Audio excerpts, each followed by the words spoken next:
ભરૂચ જિલ્લા local crime બ્રાન્ચે ઘડફોડ ચોરીના ગુનામાં મોટી સફળતા હાંસિલ કરી છે. એલસીબીએ કુખ્યાત સિકલીગર ગેંગના 2 સાગરીતોને ઝડપી પાડી ઉમરલા પોલીસ મથક વિસ્તારમાં થયેલી 3 ઘડફોડ ચોરીનું સફળ વેદ ઉકેલી નાખ્યો છે. અષાઢી બીજ રથયાત્રા દરમિયાન પેટ્રોલિંગમાં રહેલી એલસીબીને મળેલી ચોક્કસ બાતમીના આધારે સુરતના ભેસ્તાન વિસ્તારમાં દરોડો પાડવામાં આવ્યો હતો. જ્યાંથી રાજવીરસિંહ ઉર્ફે સલિન્દરસિંહ સિકલીગર અને કૃષ્ણાસિંહ શેરુસિંહ સરદારને ચોરીના ઉપયોગમાં લેવાયેલી યામાહા એફઝેડ મોટરસાયકલ સાથે ઝડપી પાડવામાં આવ્યા હતા.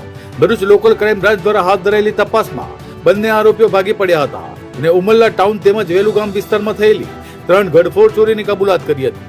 આરોપીઓએ અગાઉથી જ બંધ મકાનોની રેકી કરીને સોના ચાંદીના દાગીના, રોકડ રકમ અને અન્ય કિંમતી સામાનોની ચોરી કર્યા હોવાનું સ્વીકાર્યું હતું. પોલીસે આરોપીઓ પાસેથી ચોરીમાં ઉપયોગમાં લેવાયેલી મોટરસાયકલ અને 2 મોબાઈલ ફોન સહિત 56,000નો મુદ્દામાલ કબજે કર્યો છે. જ્યારે ગેંગનો વધુ એક સાગરીત બોબીસિંહ સરદાર હાલ ફરાર હોવાથી તેની શોધખોળ યુદ્ધના ધોરણે શરૂ કરવામાં આવી છે. તપાસ દરમિયાન મુખ્ય આરોપી રાજવીરસિંહ ઉર્ફે સલિન્દરસિંહ સિકલીગર સામે રાજપીપળા, તિલકવાડા અને વડોદરાના વિવિધ પોલીસ મથકોમાં 10 થી વધુ ઘરફોડ ચોરી સહિતના ગંભીર ગુનાઓ નોંધાયેલા હોવાનું સામે આવ્યું છે. આ સમગ્ર સફળ કામગીરી પીએસઆઈ એવી શિયાળિયાના માર્ગદર્શન હેઠળ કોન્સ્ટેબલ મહેપલસિંહ ઝાલા અને ભરૂચ લોકલ ક્રાઇમ બ્રાન્ચની ટીમે પાર પાડી હતી. પોલીસે બંને આરોપીઓને કાયદેસરની કાર્યવાહી કર્યા બાદ ઉમરલા પોલીસને સોંપી વધુ તપાસ હાથ ધરી છે.